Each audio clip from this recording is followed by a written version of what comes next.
Shalom famille, c'est l'heure de méditer notre pain du jour.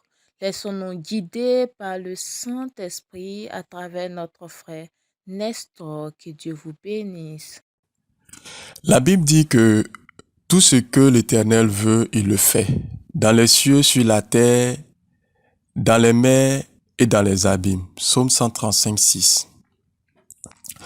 Ô Éternel, mon Dieu, tu fais tout ce que tu veux. Sur la terre, dans les mers, dans les cieux et même dans les abîmes. Et je suis un témoin vivant de ce que tu fais de tes décisions. Tu en as décidé que je prenne la parole pour parler de ton amour à tes enfants, malgré mes faiblesses. Tu me soutiens par ton Esprit Saint, celui qui sonde les cœurs et les reins, et révèle même les choses cachées à ses enfants. Mon Dieu, je t'en supplie de bénir ton serviteur Macaïe, celui à qui tu as confié ta vision, priorité à l'évangile. Regarde la passion et le zèle qu'il utilise quand il fait ton œuvre. Accepte de le bénir et de bénir sa famille à tous égards. Sois attentif à ses prières et que les grâces soient en abondance sur sa vie. Seigneur Jésus, je t'en supplie, je veux m'abreuver de cette onction que tu as mise sur ton serviteur afin de pouvoir marcher dans ses pas pour faire passer le message que tu as prévu à tes enfants. Raffermis-moi, Seigneur, que toute distraction s'éloigne de moi. Fais taire ma chair et élève mon esprit vers toi. Utilise-moi à ta guise, je suis un ouvrage de tes mains. Soutiens-moi à faire passer ton message à tes enfants encore aujourd'hui. Que cette parole qui sort de ma bouche soit un médicament pour tous ceux qui entendront cette voix à travers ma pauvre personne. Guéris les cœurs qui souffrent et donne de la joie à ceux qui sont désespérés au nom de Jésus, notre Seigneur et Sauveur. Amen. Frères et sœurs, je vous salue dans le nom de notre Seigneur Jésus-Christ et que son esprit dispose nos cœurs à ce qu'il a prévu pour nous en ce jour du 9 novembre 2021. Après avoir vu hier la nature de l'amour éternel de Dieu à travers les 3 grands signes d'amour pour l'homme, permettez que je nous rappelle juste avant de passer au sous-thème de ce jour. Le premier signe d'amour que nous avons vu, nous avons dit que Dieu a aimé d'abord l'homme avant même sa création.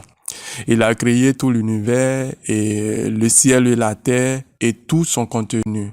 Et à la fin, il a créé l'homme à son image et l'a établi au-dessus de toutes les autres créatures. Il devient ainsi le maître de la terre et de tout son contenu après Dieu. Ce fut donc le premier signe d'amour de l'homme, de Dieu envers l'homme. Il lui cède toute sa propriété en lui demandant une seule chose, ne pas manger le fruit de l'arbre de la vie, chose que l'homme n'a pas pu respecter. Nous passons maintenant au deuxième signe d'amour. Après la désobéissance de l'homme, l'alliance fut brisée et un fossé s'est créé entre l'homme et Dieu. C'est ce qui l'éloignait de sa grâce. Il a fallu donc le Fils de l'homme, Jésus-Christ, pour établir une nouvelle alliance par son sang versé sur la croix à Golgotha pour sauver l'humanité. Son sang a effacé définitivement tous nos péchés et a fait de nous de nouvelles personnes. Et nous avons dit également que c'est seulement le sang de Jésus qui efface définitivement les péchés et après avoir fait repentance de façon sincère, il nous conduit sur le chemin pour connaître la vérité et cette vérité-là nous conduit également à la vie éternelle. Le troisième signe d'amour consistait a vu le jour depuis la présence du Saint-Esprit auprès de l'homme depuis le jour de la Pentecôte, et le Saint-Esprit demeure jusqu'à aujourd'hui comme un défenseur, un enseignant et comme un répétiteur de tous les temps. Et après avoir vu les 3 signes d'amour, nous avons médité notre texte du jour qui était le psaume 136. Cette méditation nous a permis de comprendre que l'amour de Dieu durera toujours et qu'il ne passera jamais.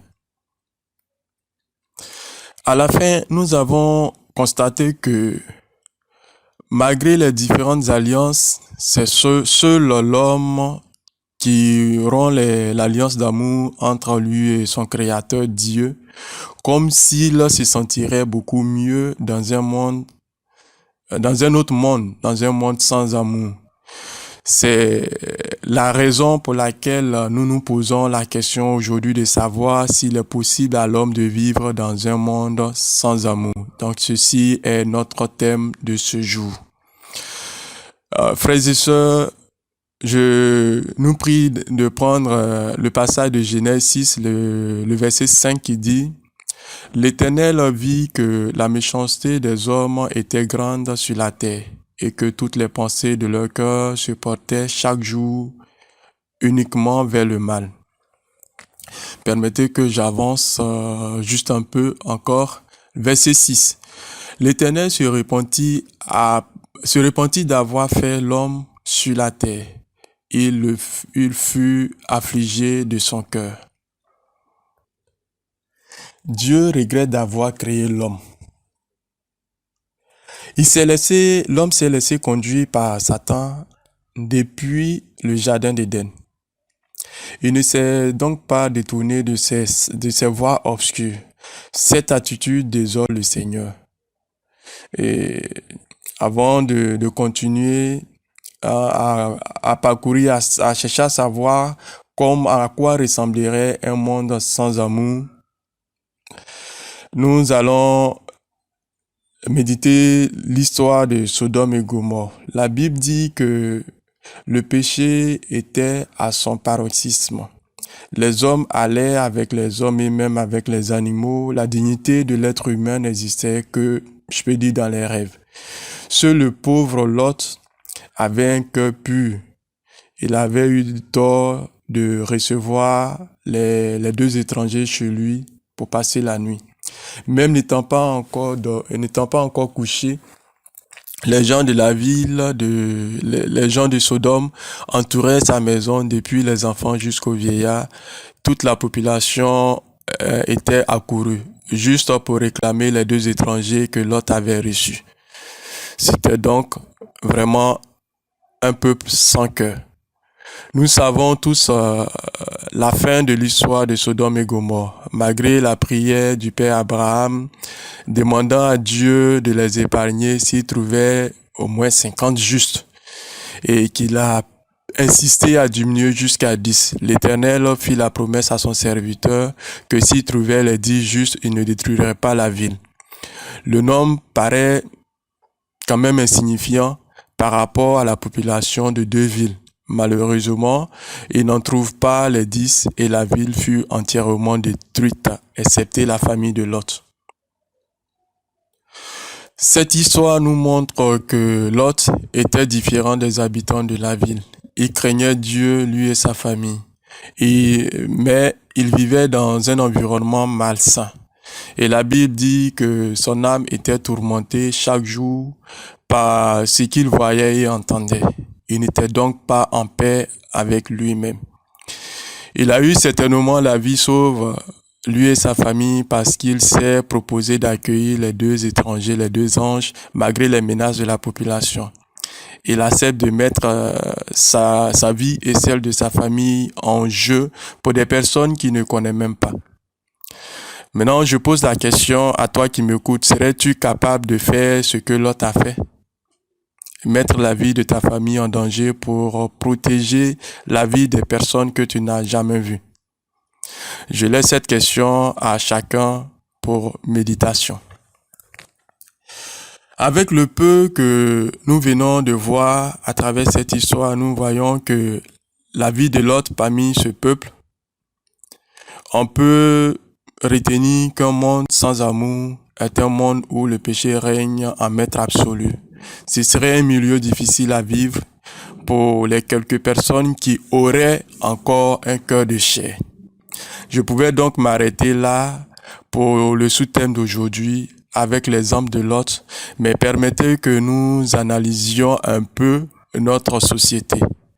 Nous constatons, sinon je constate que notre monde marche tout doucement, mais sûrement vers la même situation que Sodome et Gomorrhe. Plusieurs vices entachent notre société. Nous avons notamment la corruption, qui est à son comble jusqu'au plus haut sommet de nos États. Il faut déposer quelque chose sur la table pour espérer avoir une bonne situation dans la société. Les concours, les examens, l'obtention d'un emploi public comme privé, l'établissement des documents administratifs. Personne ne fait son travail moyennant un salaire. Il faut absolument des dessous de table. Puis, cela se vit même dans nos hôpitaux. L'être humain n'a plus de valeur. L'humanisme a cédé sa place à l'animosité. L'amour de l'argent a pris le dessus dans nos cœurs. Tout prend la forme de commerce. Même les morts n'y échappent pas. Le pouvoir. La course vers le pouvoir d'État conduit certains de nos compatriotes à oublier que ce sont des hommes qu'ils vont gouverner. Ils les confondent parfois au bétail de leur pâturage.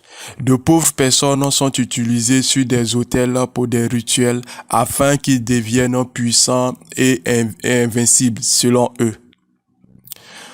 L'homosexualité, la pédophilie et que sais-je encore sont légalisés dans certains pays et nous continuons d'adopter des lois favorisant leur entrée en vigueur dans nos nations. La célébrité. Aujourd'hui, bon nombre de personnes cherchent à être célèbres à travers les réseaux sociaux. Nous partageons tout type de photos et vidéos sans tenir compte du dégât que cela pourrait créer. Notre objectif, avoir des vues, avoir des followers, avoir des likes. Parfois, les personnes en danger de mort, au lieu de leur venir en aide, nous sortons nos téléphones et commençons à faire des directs pour montrer au monde entier que nous sommes les premiers à avoir publié. Quel cœur as-tu dans ta poitrine? J'aimerais m'arrêter là, la liste est longue et vous pouvez continuer à les méditer depuis chez vous. Et tout ceci, toi enfant de Dieu, tu es au devant de toutes choses, en disant c'est la tendance.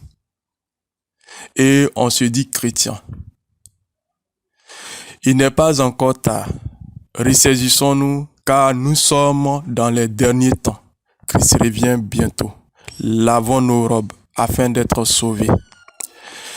Mon enseignement du jour est une alerte. C'est une sonnette d'alarme. La Bible ne dit-elle pas que ce qui arriva du temps de Noé arrivera de même au jour du Fils de l'homme? Les hommes mangeaient, buvaient, se mariaient leurs enfants, jusqu'au jour où Noé entra dans l'arche.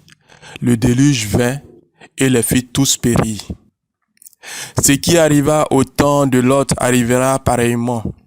Les hommes mangeaient, buvaient, achetaient, vendaient, plantaient, bâtissaient. Mais le jour où Lot sortit de Sodome, une pluie de feu et de soufre tomba du ciel et les fit tous périr. Il en sera de même le jour où le Fils de l'homme paraîtra. Alerte, enfants de Dieu, changeons de voie. Cherchons la voie de Dieu car nous marchons allègrement vers ce que les Écritures ont annoncé. Au temps de Noé, la Bible dit que la terre était corrompue. Aujourd'hui, la terre est encore plus corrompue. Et je pense que Lot fut sauvé à cause de son acte d'amour posé à l'endroit des deux étrangers. Alors, je voulais, après avoir médité sur ce texte, nous dire ceci. Ne ferme pas ta porte à l'étranger. Tu risques de la fermer à l'ange du Seigneur qui frappe à ta porte. Je pense que c'est ce que notre ami a fait pour échapper à la mort. Si Lot a été sauvé par son acte d'amour, alors quelle est la place de l'amour selon Dieu? Cela est notre sous-thème de demain. Que Dieu vous bénisse et qu'il nous accorde la grâce d'avoir le souffle de vie pour donner la suite demain. Shalom, shalom.